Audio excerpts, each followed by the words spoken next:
Baby, 1 o'clock na. Hungry. 15 hours na yung fasting natin. Dapat 11:30 kumain na tayo Sabi, eh. magluluto na tayo. Di ba magluluto ako ng ano? Yung chicken mushroom, di ba? Sabi mo. Ayoko ng chicken, baby. Nanaginip ako kumakain tayong pork. Eh, ano ko ba diet?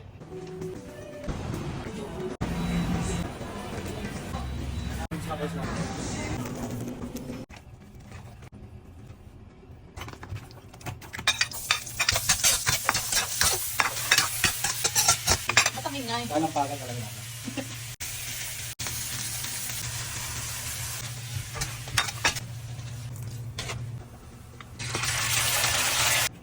Oh, ito na.